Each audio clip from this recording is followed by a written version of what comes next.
Alright. So we're heading down south. Where we've already been. So now we know why there was like a weird dead-end passageway that I didn't seem to have any reason to go to in the level design. It's a dead end full of traps.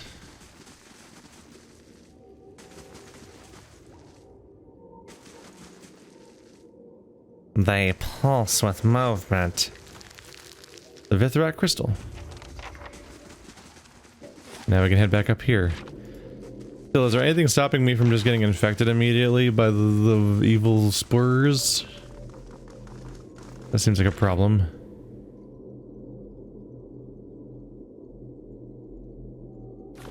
Yeah, it's just like, yo, you can use this to open the door. I'm like, yeah, it's not really my only concern though.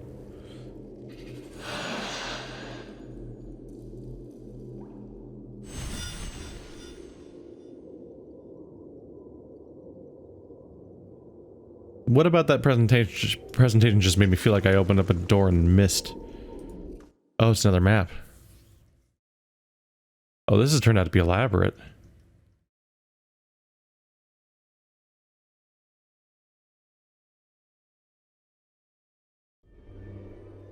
Hello, hexagons. How you doing? The Vithrak Common House. Alright, Audrey 2's in here. It's all hexagony. Why is it so hexagony? Why is it so hexagony? It's not basalt columns, is it? But also, like, they're not bees, they're spiders. We've seen what their nests look like, so why do they wouldn't have honeycombs? I'm not sure what this location's supposed to be. Can we have a nice, polite conversation, sure, Mr. Plant? Zawa, you think this thing is smokable? I got my pipe. If it is not, I would gladly die finding out. We're about to die finding out. This towering mushroom pulses and writhes with life. Each sinuous movement shakes loose new clouds of small, incandescent blue spores. The air is thick with them. You hear a muffled hum in the air, like the murmur of distant voices.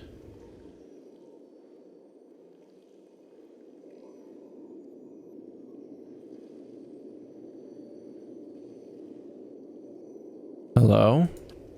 You hear nothing but the creak of the radiant spore's movements. Let the Vithrak go.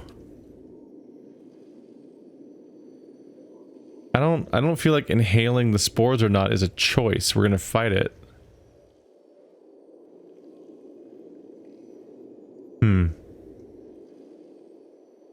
It's risky. It's supposed to increase your powers, but at the same time, increasing your powers could be ceding control. So it's a big risk to do that kind of thing. Time to fight!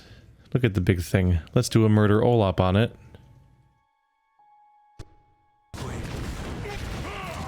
Oh boy.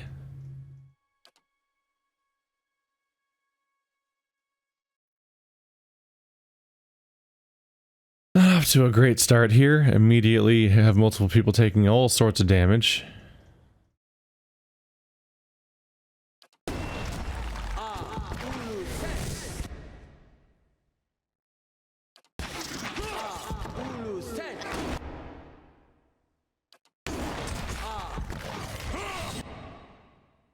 Yeah, that's all the iterations of that spell I had. Seemed worth it. That'll hit my allies. They're just so perfectly in attackable range that I thought I should capitalize on that. Badly, badly, injured and badly. They're on their way out.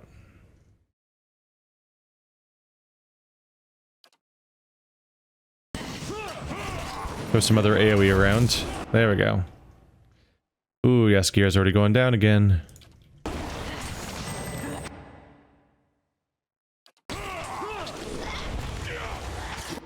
Man. I'm definitely feeling the fact that there's no healers in this party. No paladin, no priest at all means we don't have a lot to do in those situations. And apparently Yaskier just cannot survive in this setting anymore. Guys, get out of the cloud of bad. Zawa, no! Oh, he's very dead.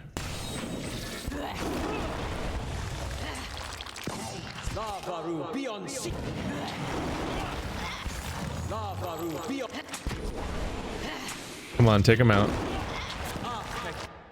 There we go.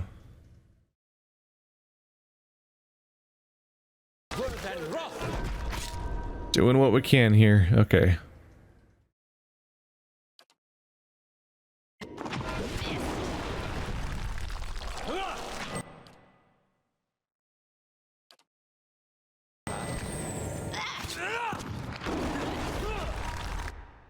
There we go.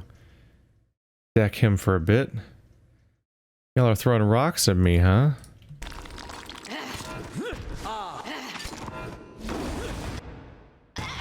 There we go. Got my own duplicate to help me out here. Ow.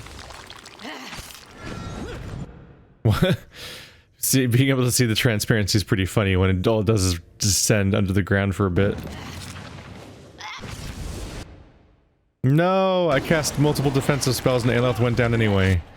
Alright, well that's 3 people down. That's not great. I don't have any ability to... Yeah.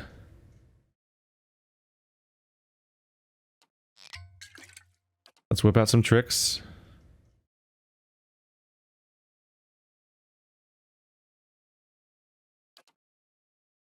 Oh, you don't need to heal right now.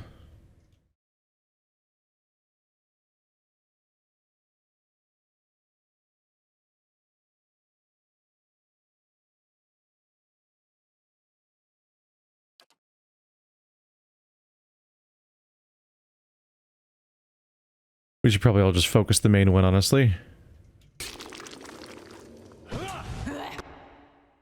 Ooh, Adair. No. Ah, you're already prone. I can't double prone you at this point.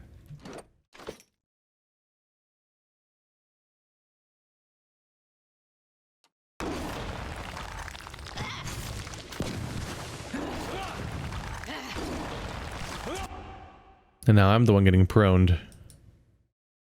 Badly injured is right. You can't be stunned. You have deep wounds. You can be hobbled, which gives a damage bonus. There, no.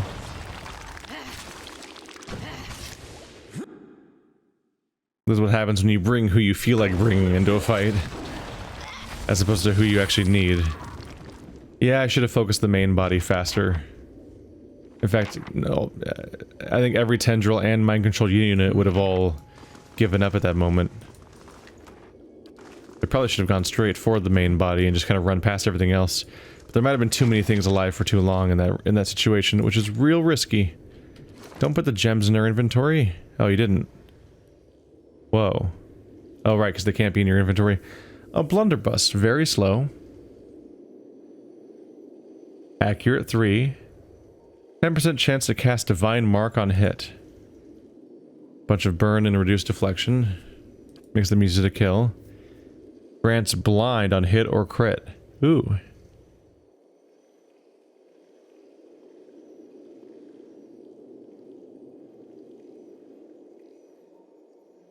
That's interesting. I wonder if that'd be an upgrade for my other character or not. Oh yeah, didn't I bring Wendgar as a potential upgrade for you? Hits become crits, bonus attack speed. Superb. But this one has the bonus against... It's really hard to beat the fact that this has ambushing to stack with my other ambushing abilities. I need a Sky Dragon Eye to get superb. Well, you should at least have legendary. I've let you get too far without having legendary on you.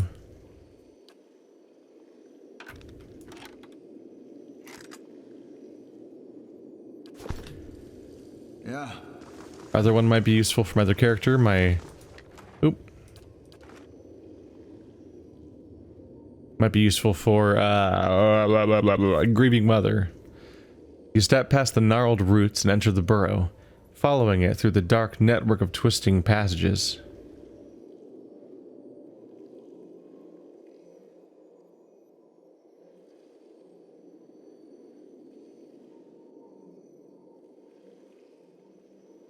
So it's the same cave network?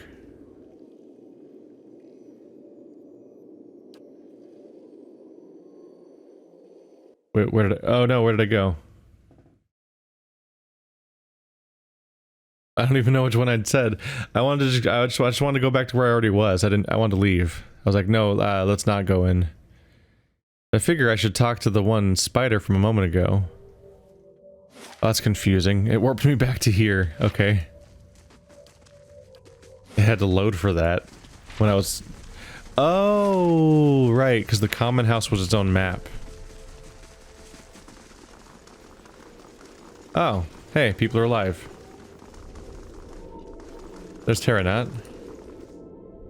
Our minds are returned, and Multus Kumir is safe. You have done a great thing, dwarf. I will tell my people they are in your debt. I'm a good friend of the Vithrak, twice now. Getting along with people. Cool. Anyway, back to here, I guess.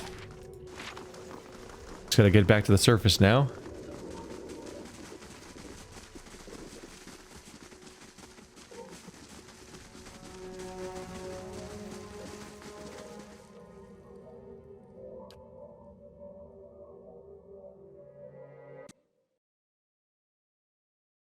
So I think that it giving me the option to explore the mines, explore the caves further means I can keep doing different combinations of left, right, and center and so on until I find new things. And there might be more new things to find somewhere. Somewhere out there. But I'm not sure where.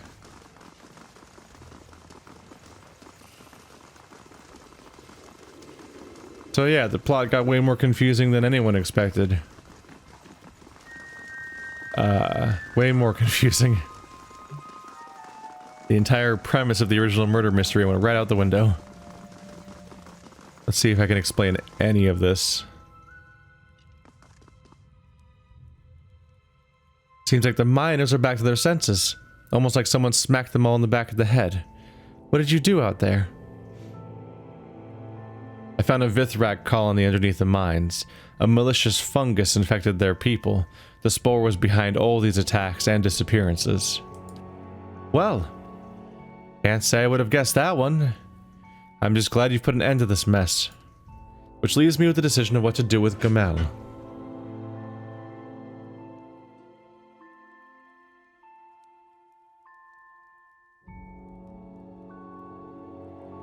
Gamal wasn't in control of his actions. You shouldn't blame him. Guess you're right. We'll keep an eye on him for a little while, then see about setting him loose. Take this, a token of gratitude for all the hard work. It's the least I can offer. And that's it for now. Alright, so... about that appraisal, which I originally came here for. Any update on the troubles in the mine?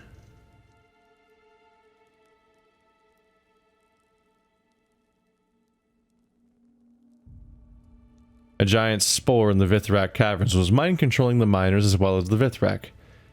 The spore's dead now. But the Vithrak are not, correct? She thinks a moment. I'll have to make a note of their presence in my report. Defiance Bay will insist on having a squad of Crucible Knights protecting the mines as part of their trade agreement. No offense to Stalwart's militia intended, of course.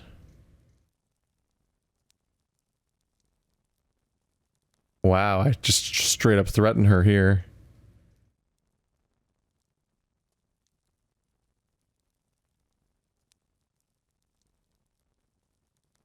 Cleaver's a friend of mine. Tell him that Stalwart can handle its own security. We don't need any of his knights. Oh, I didn't know that you knew the commander of Crucible Knights. I'll note your recommendation then. There's one more stop I must make, the White Forge. I'd like to access the skills of the smiths, assess the skills of the smiths assigned to the forge. See you there. We're just going straight to the forge? Wait, what? Huh? Wait, isn't the forge taken over right now? Like, really taken over? I thought an outside force invaded and took over the forge at this point. I guess we're dealing with that then, huh? I'll do a once over, but I think we're out of other people to talk to. I'm thinking about the town. I think I've done my rounds. So we'll check out what quests they're there letting are. that animal go free. It's all the new blood in town. They're soft. You'd better not show his face around here. That's all I'm saying. They really don't care about the reality of the situation. Mind-controlled people were attacking me. And they're dead. So I guess I can see your point, maybe. I haven't talked to this merchant again yet, I guess. Is it true? I saw the lights in the battery. Did you really open it? The Orlin clasps his hands in wonder. I can't believe it. I was sure I'd never make this route again. But who knows what rarities will come from those halls, Such an exciting time. Yeah, that was months ago, dude. Why are you still here? I say facetiously, because the passage of time is like half implemented in this expansion. An admirable attempt. But people keep reacting to this stuff like it's new when they would have moved on with their lives months ago in reality.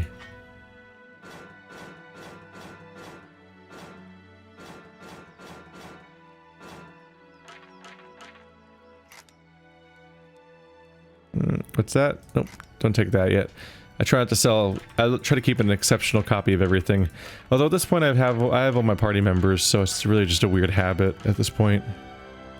But anything that's fine, I just get rid of. Exceptional's not even that good either, because I have superb. I'm just slightly covering my bases.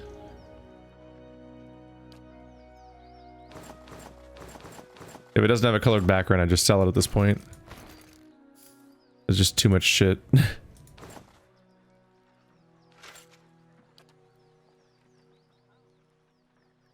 That's another 4,000 for me. Whoop.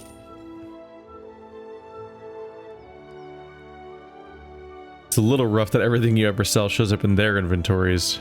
It's just a lot to sort through. The ultimate hat of alluring perfection. It's so perfect that here's all of its negative effects.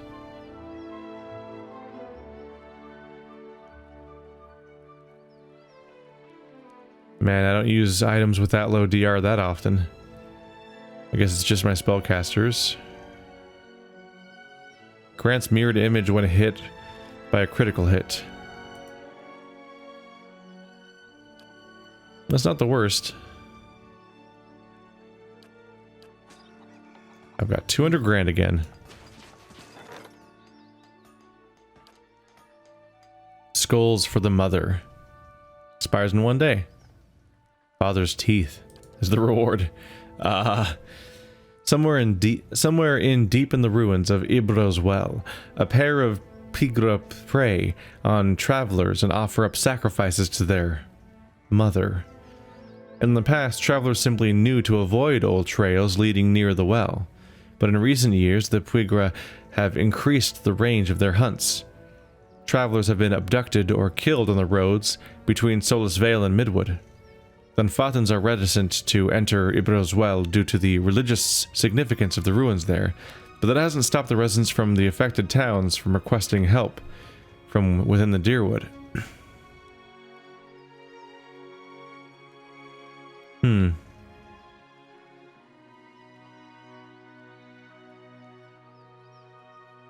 So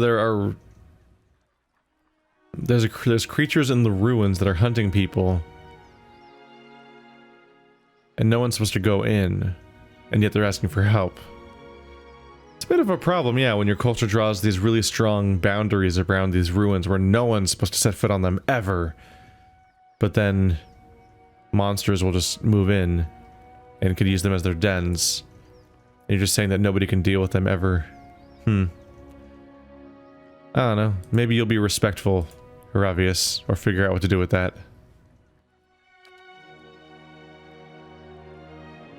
Once again, lost money to bandits. Not as bad as the time I lost 400, but I lost a decent chunk.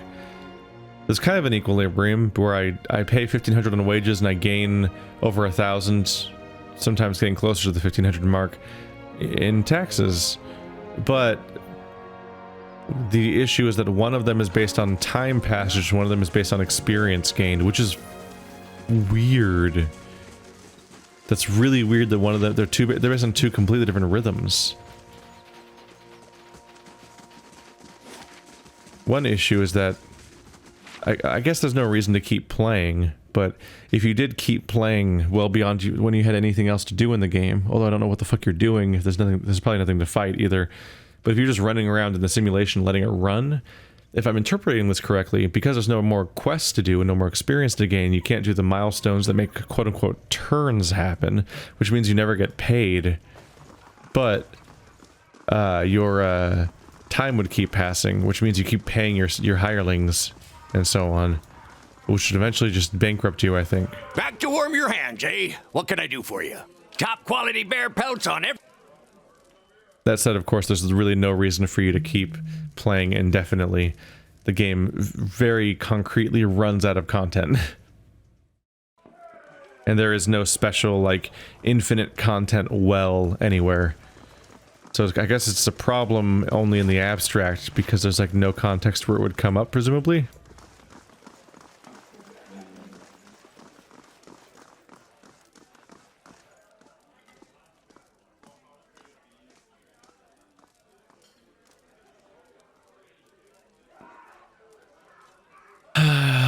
It's an awkward party.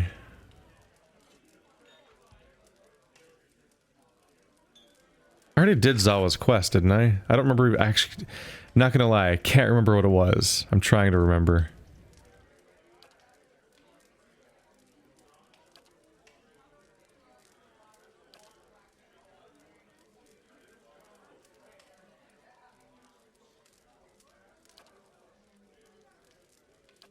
I don't think those are in any particular order.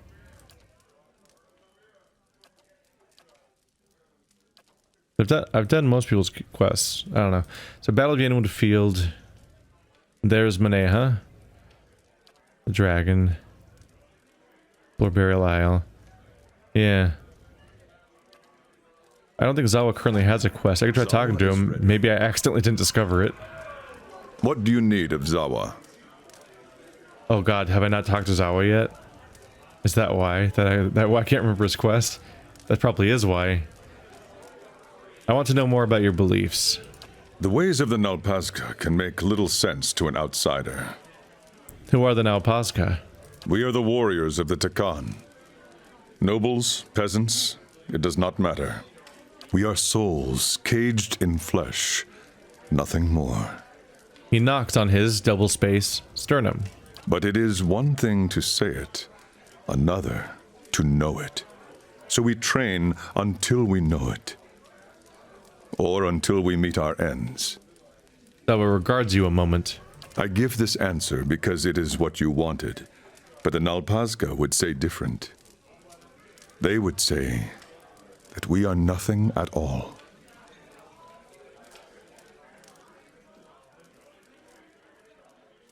What do the Nalpazka seek?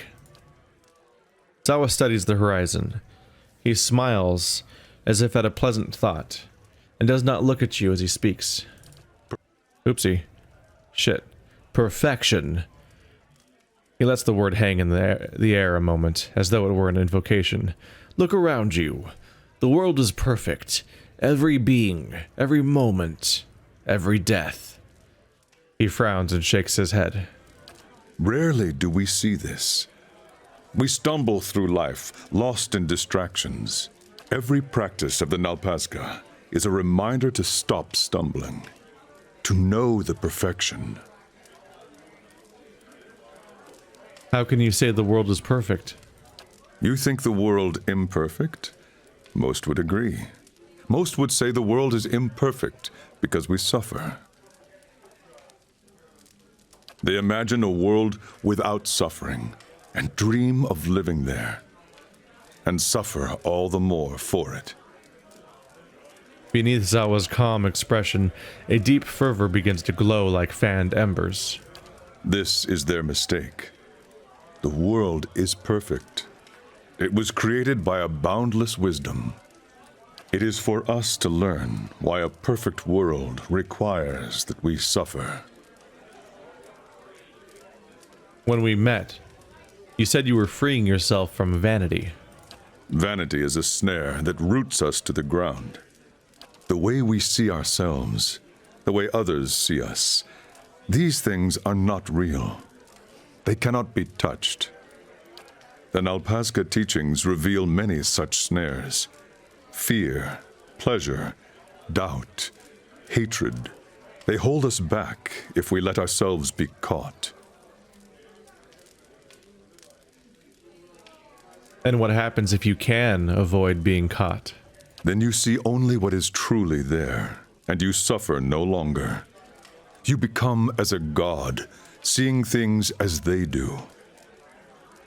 Zawa speaks as one recalling a fantastic dream. If you can loose yourself from the snares, then you are free. Tell me about your scars. I meet people on the road, and they pity me. I have come to find it endearing. They see so many scars, and they wonder, how can the man beneath not be broken? He runs his fingers over the puckered remnants of a gash on his left forearm. A scar is a wound that heals, a living reminder of our power over suffering. They cause no pain, only the echo of pain, which cannot hurt you. Show me a scarred man, and I will show you a man who can overcome. Yeah. An echo of pain that cannot hurt you.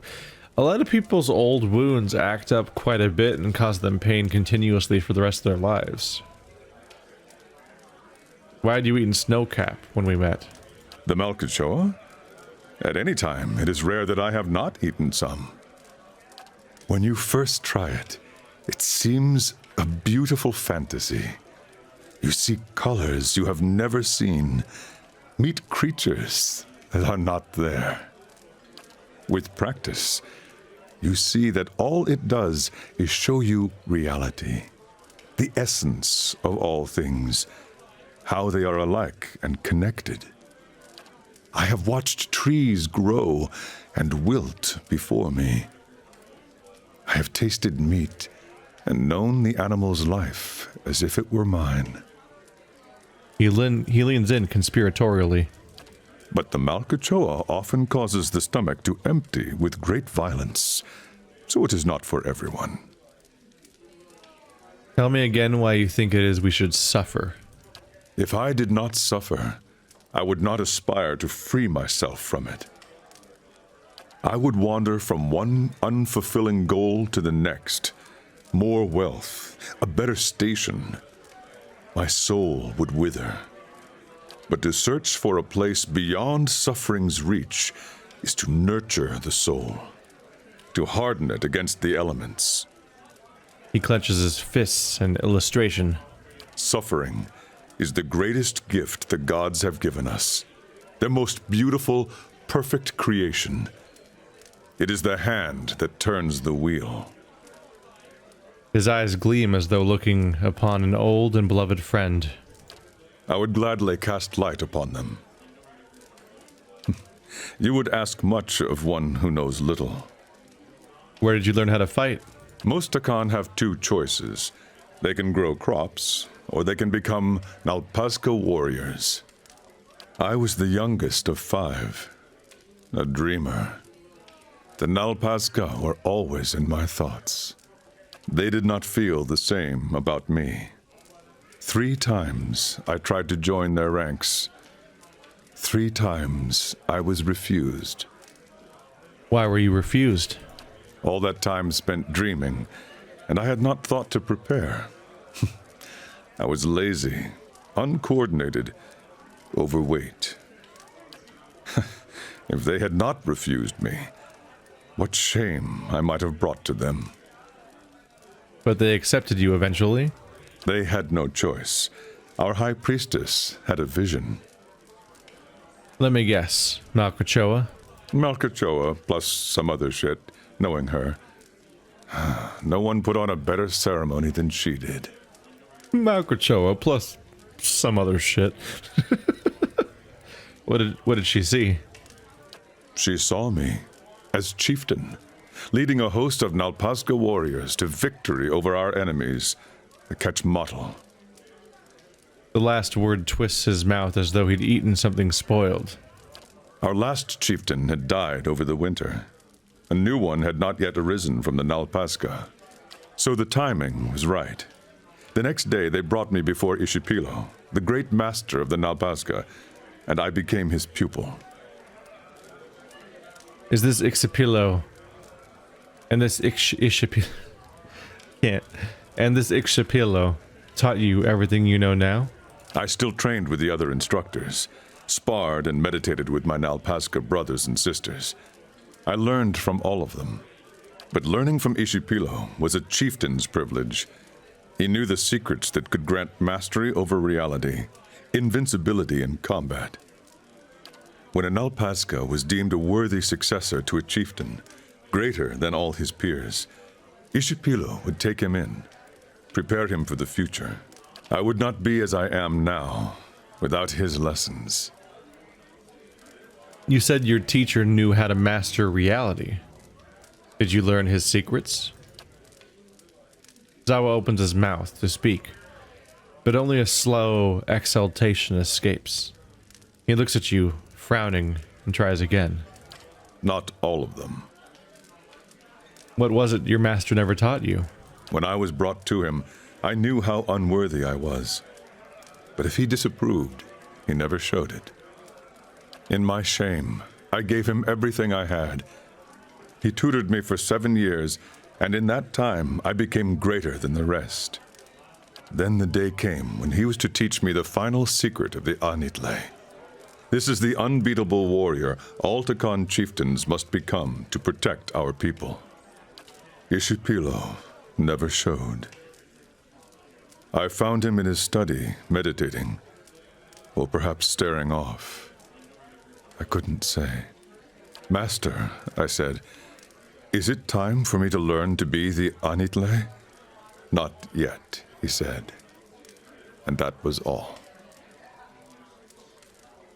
Zawa's mouth barely moves as he speaks.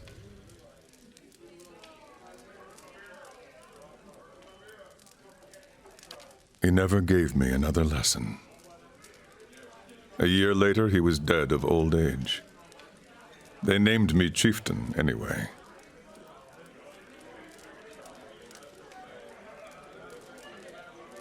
Maybe he was testing you. I thought so as well. I tried everything. Patience, rage, cleverness, acceptance. Not yet, he would say. Not yet. Someone else must have been able to teach you. At any time, 2 people know the secret of becoming the Anitle, the chieftain and the master of the Nalpazga. When Ishipilo died, the knowledge was lost to us forever. You seem to have managed in spite of that. Have I? You would ask much of one who knows little. What happened after you became chieftain? Word of Ishipilo's death spread. Our enemies saw the opportunity. The Quetzalcoatl chieftain came with gifts to honor my rule. But his real purpose was to look me in the eye, to know if Zawa might be beaten. I looked at him, and I imagined that I was the Anitle, free of all the worldly snares, that my master had taught me everything. His mouth tightens. When he turned to leave, I saw he wore a secret smile, and I knew I had failed. 3 days later, they attacked. They were many times greater than our numbers. They had been trying to conquer us for generations, and the Tacan chieftain had always sent them running. The power of the Anitle. He shakes his head. In my heart, I knew we would lose. And it would be because I was not the Anitle. What did you do? What we had always done. I gathered my Nalpazca warriors and led a charge into the belly of their army. The Nalpazca believed Zawa was the Anitle, and it gave them strength. For their sakes, for Tacan, I believed it too. My mind found a place it had never reached before. I could see my enemies' moves before they made them. I could see my own actions in front of me, the path to victory. I did as I saw, and the Quetzalcoatl fell in heaps. And then the Quetzalcoatl chieftain came to face me, and he knew Zawa was not the Anitle. When I saw him, I knew it too. I hesitated. My enemies fell upon me. One by one, the Nalpazca were defeated, and Tacan was conquered. What became of your people? Zawa takes a slow breath. Of the men, they made slaves. Of the women, they made wives. Their way is to absorb the conquered, make them forget themselves. If Quetzalcoatl defeated you, how did you survive? They take you alive if you are a chieftain. They break your body and your spirit. Then they show you to their people and to yours, broken. After that, they cut off your head so that they may drink your soul from it. He flicks his fingertips casually across his throat. But you got out of it. Oh no, they did all of those things to me. They flayed me until my screams became whispers, until I no longer knew who I was, and my only hope was to die soon. But they didn't stop, and that was their mistake. In my lowest moment, I released my grip on many worldly things I had come to embrace since my master's death. The pain made the world clear again. They brought me out to be executed, not knowing any better. They swung the machete down upon my neck, but it would not cleave. He mimes this interrupted swing. Each hack of the knife brought great pain, and the pain showed me glimpses of pure truth. For a moment at a time, I was the Anitle. I broke my bonds by seeing beyond them. I slew my executioner by knowing I would slay him. Were you able to free your people after that? All at once, Zawa seems to deflate. No. When the pain faded, so did my enlightenment. But it was enough to make my escape. I swore to return when my soul was ready to defeat the Quetzalcoatl. When I had rediscovered my master's lost secrets. You said you swore to liberate your people. Did you ever free them? No. I searched my empty homeland for any trace of Ishipilo's knowledge, but I knew he had left none. It would have been too dangerous. When that failed, I began searching the land to see if knowledge of the Anitle had come from abroad. I visited temples and monasteries. All the while, Zawa was trying to find the answer within himself as well. Meditation, Malkachoa, 1,000 practices he had learned as Nalpazca or dreamed on his own. He becomes nearer to the Anitle every day, but his soul is not free.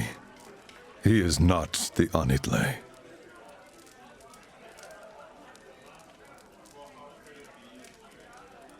Why not try to free them anyway, if you're close? The final step is the difference between invincibility and certain failure. Quetzalcoatl has only grown over time, swallowed all its rivals. It would take no less than the Anitle to free and protect the Tacan now. What if you die without rediscovering your master's knowledge? Then the Tacan will be no worse off than they are now. But they do deserve better. Is there any way I can help? Perhaps there is. In my journey to Stalwart, I passed through a place that put my soul on edge. I don't know what it was about the place, but I had intended to return there after I had fulfilled my pledge to Stalwart's mayor. The answers I seek, for now, are of the soul, and such resonances should not be ignored. I believe the locals call the place Whitestone Hollow. It lies east of Stalwart. I would return there and explore its energy, if we should pass that way. You would ask much of one who knows little. Tell me about your home. Ishamael is vast. Outsiders think of it as one land and its people as one people. But if you walk across it, you see that there are many Ishamaels. The Ishamael that the Tacan know is rich in soil and water. The crops seem to grow in front of you. We build our homes along the Aki River, and it is good to us. Though every so often it floods, so that the Tacan do not forget their suffering. It would not be the rainy season without my neighbor Esley swimming after his escaped goats and nearly drowning. The mirth on Zawa's face buries itself suddenly, as though evading capture. But home is an idea, no more real than justice or honor. My home is here now, wherever I stand. What were you doing before you came here? I hope to share knowledge with the monks of the Thousand Dreams. Their monastery lies east of here. They are said to be seekers of greater truth, like the Nalpazga. But if they still exist, I did not find them there. Let's keep moving. Okay, so I just didn't talk to him. Understandable. There's so many companions. The other one I didn't talk to for a very long time, I think, was Haravius, where I just straight up didn't know his situation for a significant amount of the campaign. They just shower you with some of these characters. You get Haravius and Sagani like right back to back, and in this zone you get Maneha and Zawa. They're just basically standing next to each other in this town. So I remember talking to Maneha, discovering her quest. I think I've done everybody else's in the entire game. I'm either in the middle of it or I've finished it already.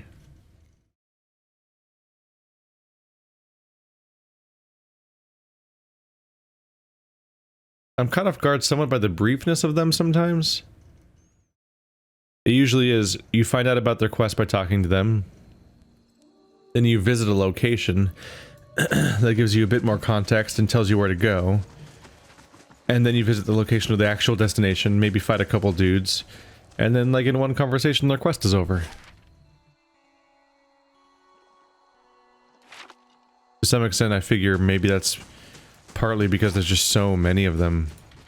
There's just so many characters that they can't have the most elaborate and involved quest necessarily. You pretty much find out, go here, and then it's that.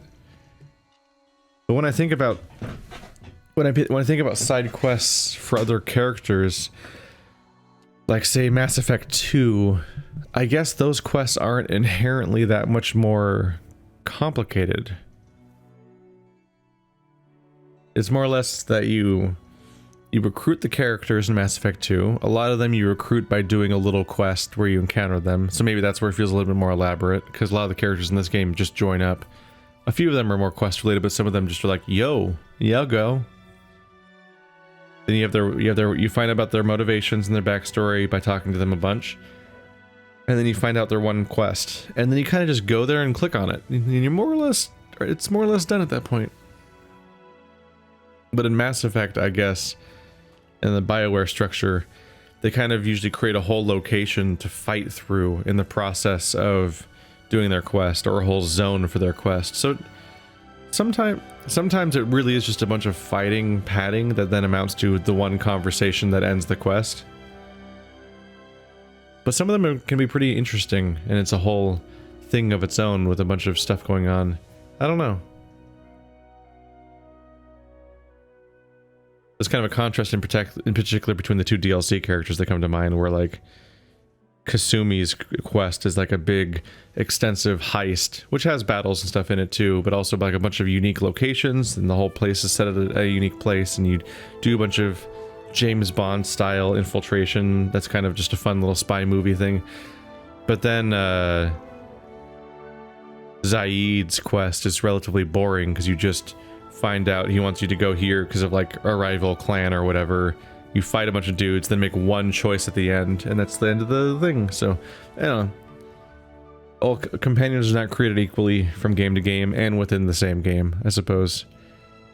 I think it's mostly just that there's certain characters that seem really interesting, and I feel like I don't get to interact with them as much as I would like. I don't know.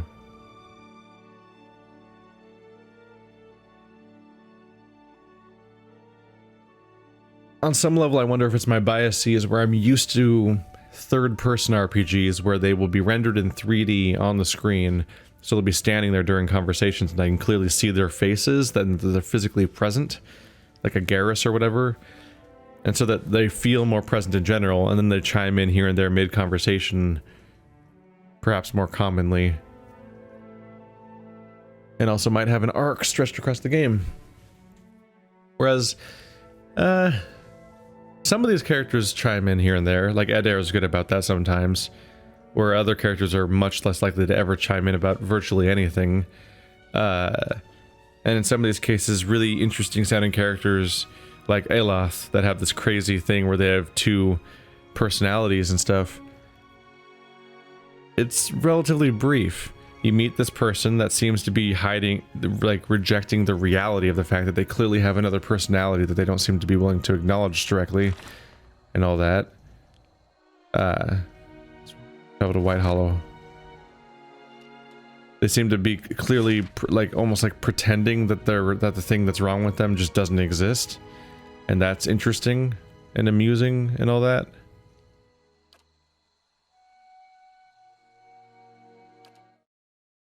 But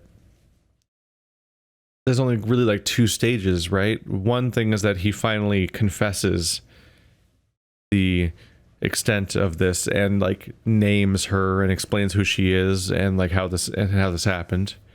So you have the breakthrough of him opening up to you, and then you just go then for treatment. And the treatment doesn't really work and doesn't really amount to much and kind of just comes and goes as like one amusing scene, and then you end. And it's like, I don't know. I feel like maybe that was too brief. There is a spirit lion there, just ahead. Can you see it, Watcher?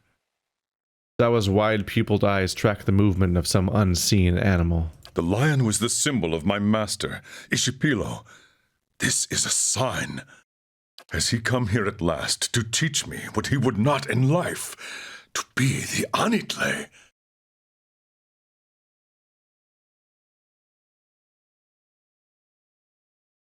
What do you propose we do? I have some herbs prepared, malcachoa, plus some things I've been saving. We should eat them so we can meet with the lion in its world. It would be my honor if you would come with me on this journey. A watcher may see things that I cannot. Oh boy. Alright, let's do it. It's a good thing I already ran around and cleared this area of threats. Very well. Zawa looks to the rest of the party. That goes for everyone. I would welcome the presence of friends. He pours a scattering of leaves and mushrooms into a cupped hand and holds them out for the others to inspect. I'll try anything once. Bunch of times if it's good. Maybe I could just inhale a few of the spores. No better friend than one sharing good drugs. This ain't fair.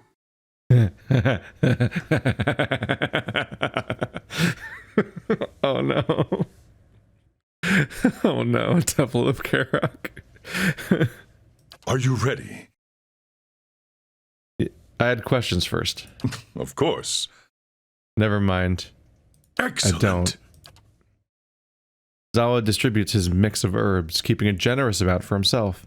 The plants give off a variety of strong, conflicting odors, some sweet, some acrid, and at least one that induces immediate sneezing. Their appearances are largely unfamiliar to you.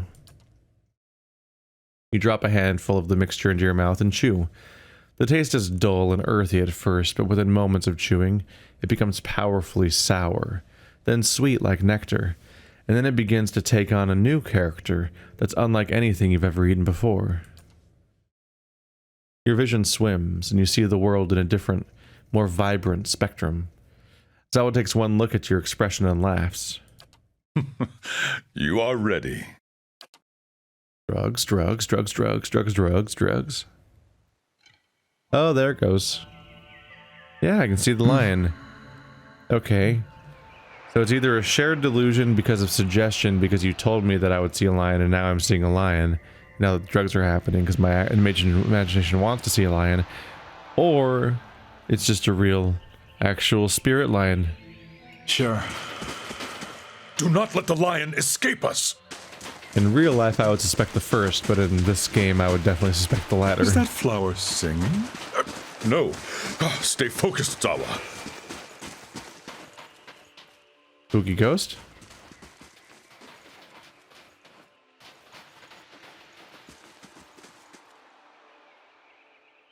A lone spirit hovers back and forth, agitated, muttering. I can learn from them, from their mistakes. Their failures have revealed the path to me, and I am very close.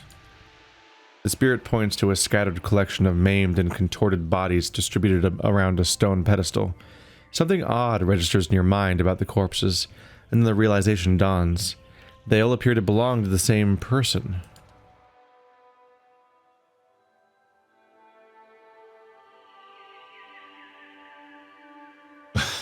I wouldn't be so sure. What are you getting close to? On that pedestal you see before you. The one with the bodies? A shiver of irritation ripples over the spirit. Yes, the one with the bodies. As I was saying, on that pedestal you see before you, I placed a gem for safekeeping. You have never seen such a perfect gem. I regretted leaving it behind almost immediately. It has been my every waking thought ever since. Why do you want it? It is all I have left of something that was important to me. Very important, by the look of it. I might be able to get it for you. The spirit seems to consider this. Wisps of essence dart in and out of its shape like bolts of electricity. That would be most welcome. Can't we watch him fetch it once? Maybe pick up some pointers? Retrieve the spirit's gem. What could go wrong? The grass ripples and heaves like the flank of a breathing animal. Ugh. Yeah, this is a trip. So they got two uses out of this place. Wait, was there always a bridge there? Oh, whoops. Well, we'll take a look at that later. What is this that so many have died to approach it? Oh, it's just full of a bunch of annoying traps. Ow, stop it. Doesn't feel right. Oh god. Oh my god, it's just non-stop traps. Zawa gains a wound. Okay. Damn it. We gotta take better care of Aloth.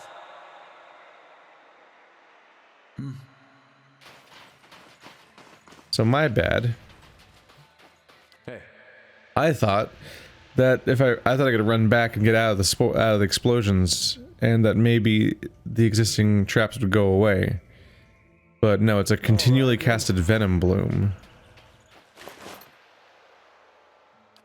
The difference here is that it's not normal mechanical traps that are expired when they get triggered.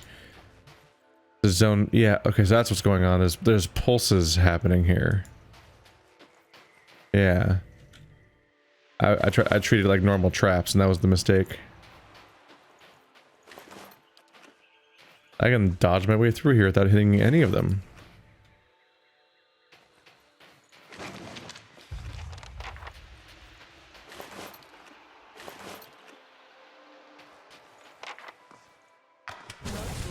Ow. I'm slowly dying of poison. Oh, you'll be fine. Ow. Shit. Were you able to retrieve the gem? Yes, I have it here. The spirit pulses excitedly with light and warmth. This is a great relief. Give it here. The spirit extends claw-like translucent hands towards you, cupped together, and when you let the gem drop, it passes through the spirit's hand and lands on the ground. Ah, clumsy. No need to worry, I've got it now. The spirit crouches to pick up the gem. It scoops at the gem, but cannot make contact with it. It does so over and over. This is a snare my master never told me of. How great, how subtle the hold of the past upon us. Let's keep moving. Zawa nods.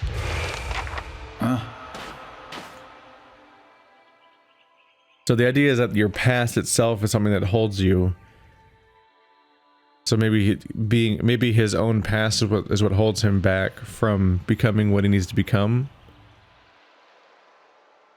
Like the death of his mother and his failure to become the leader are both things he clings to in his past that maybe hold him back forever. An old shaman hunches over a translucent table.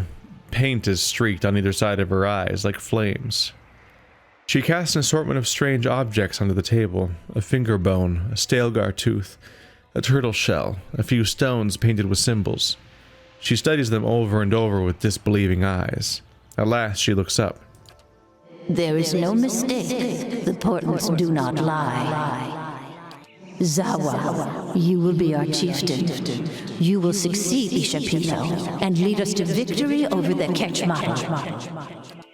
I will tell Ishapilo that he must accept you. The path must be cleared for your reign. And then in one frame of animation, we're covered in monsters. Fuck. That's not nice. Don't do that. Alright, well, so it begins.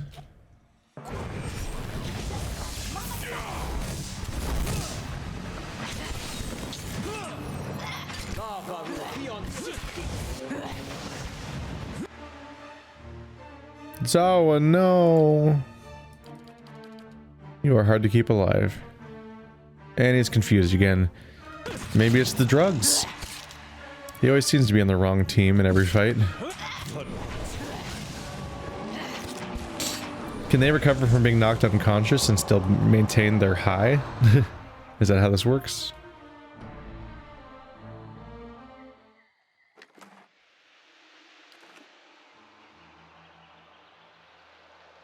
Still breathing heavily, Zawa appears in deep thought. He notices your glance. The shaman's vision always stayed with me. After my master had passed, even after the Tacan were conquered, I thought of what the shaman had said and held on to hope. But I wonder if it did not also make me proud and foolhardy, if I ignored my own defeat because I did not believe it possible.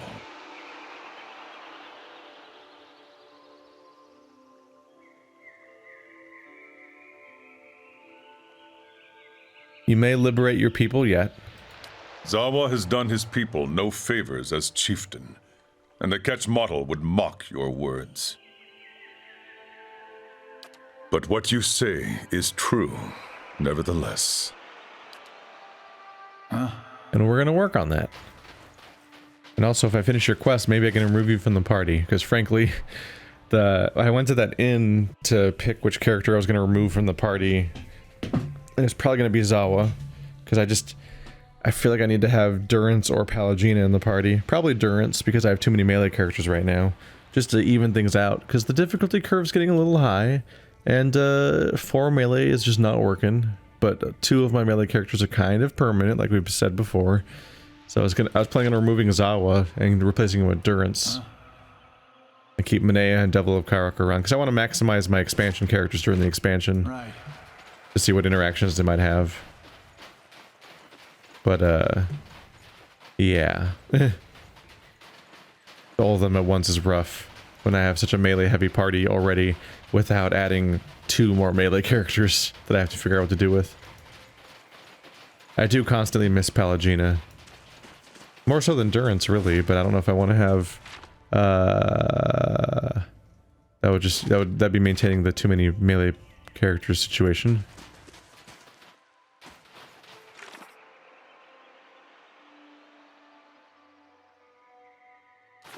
Search for and pursue the spirit lion, which I don't know the location of. Ruh-roh.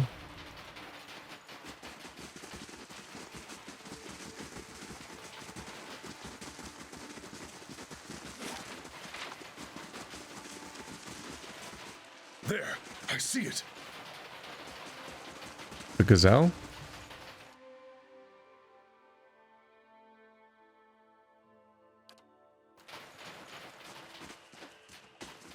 Where?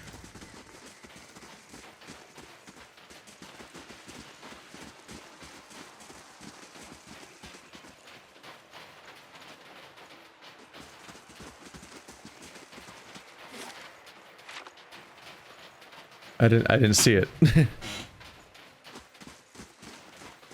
You may have seen it, but I did not at all.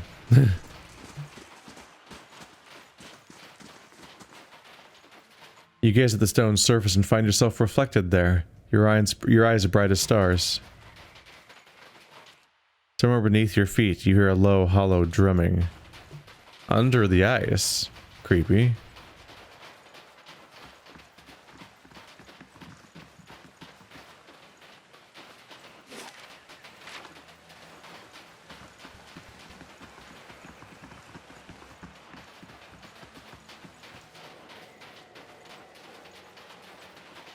Maybe this strange pier over here is going to be where Zawa's next location is? Or maybe this place exists for his quest. See where it went? No, I didn't. Oh, is this it? The haggard man. This man's face is weather-beaten and his eyes are sunken deep into his skull. His body is scarcely more than a string of bones. He speaks with great effort, his voice dry and grainy. Will you help me? Water. From the waterfall, please. Why from the waterfall? Why not the pond? The man shakes his head sadly. It appears to be the same in every way, but alas, it only makes my thirst greater. Only water from the waterfall will do. I wish it were not so. I can carry you over to the waterfall. Then you can drink from the source. I have tried, but the water eludes me. I open my mouth and it falls only on either side. I place cupped hands beneath and pull them out dry. Only the first time was I able to taste it. Never have I tasted anything so pure. Ever since, I have not been able to bring myself to leave. I wish only to taste it once more. That would be enough. It probably won't be, but okay. I'll see what can be done. He nods in thanks and offers you a water skin lying beside him. You will need this to collect the water. I will be forever grateful. The waterfall. Oh, there it is. Sure. Are there water blights or something that are trolling him here? No, it's another religious situation though, I'm sure. The lesson. A punishment. Water flows from a pool at your feet, upward onto the rocks above, as though time itself were flowing in reverse. It sounds more like a stream than a waterfall. Examine the water. The column of water is clear and pure. Its flow is steady but not torrential. Other than the direction of its course, it seems ordinary. Gather some water in the water skin. You place the skin in the water and invert it, filling it steadily. Almost immediately, the water around your hand begins to roil and hiss. You feel an excruciating, burning pain as the water begins to eat away at the skin of your fingers. I don't have the resolve. I like my resolve. Ignore the pain with Constitution? You hold the water skin in place. Despite the agony in your fingers, skin gives way to flesh, then to bones, and still you feel the water skin in your grip. It's all an illusion, you realize, and with the realization, the pain fades. From one moment to the next, the enchantment falls away, leaving an ordinary hand holding an ordinary and full water skin. When you go to replace the stopper, something strikes your hand from below, having been carried upward by the waterfall current. It drops into the pool. You reach down where it fell and withdraw a handful of jewels, pure and blue, from the waterfall itself.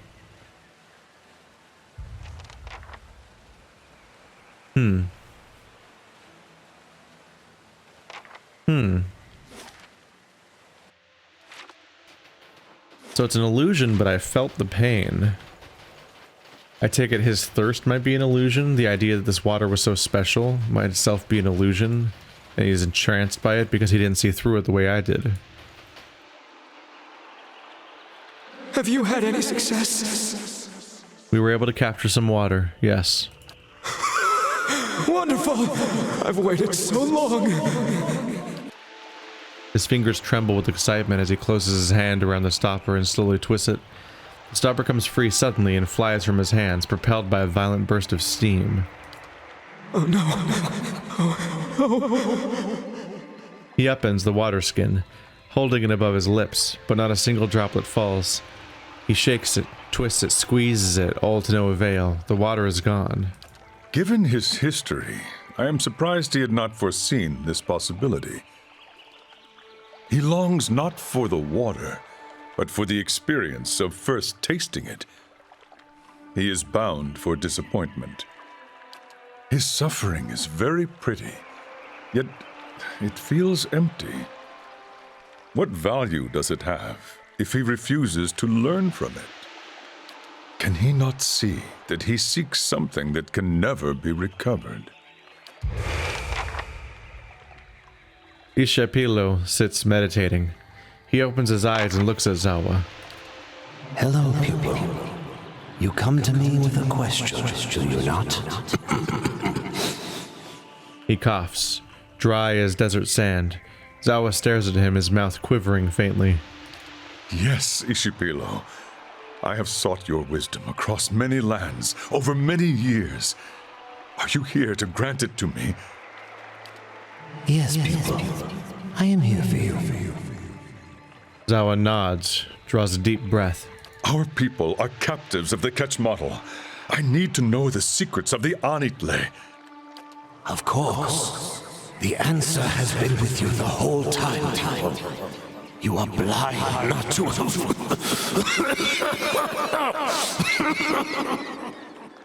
Ishapilo breaks down into a coughing fit. As he coughs harder, granules of dust fly from his mouth in plumes. Master, please, I cannot hear you. Zawa steadies him by the shoulders, but Ishapilo's cough only worsens. Dust pours from his lips by the mouthful. Answer me! Zawa's hands tighten around Ishapilo's frail body. He shakes Ishapilo, but the coughing continues. He shakes him again, and in Zawa's hands, Ishapilo turns to dust. It scatters instantly into the winds. Zawa looks at the dust on his hands, holding them cupped as if to preserve some vital piece of his master's wisdom. Despite his best efforts, the winds carry off the remains, leaving him with nothing. He frowns. Even after his death, I have always felt that when the time was right, Ishapilo would find a way to teach me his secret. And yet here we are on his trail, and his knowledge is no less a mystery to me. Is this what I am meant to see? That his teachings will always be beyond me?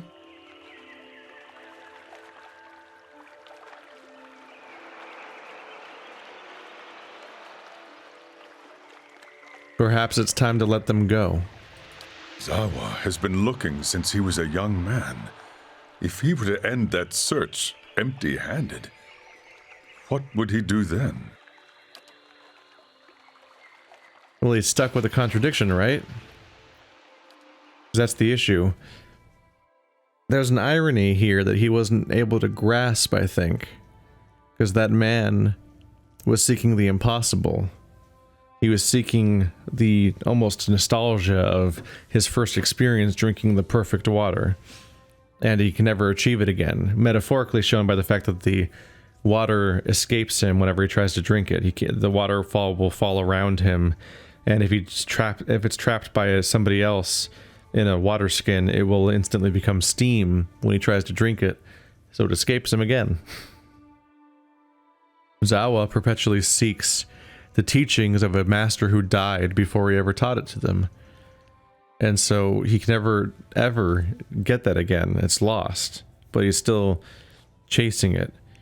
Zawa almost mocked the person for seeking the impossible, yet he himself was immediately tempted by the impossible and continued to seek it, and was taunted once again by the impossibility of said task.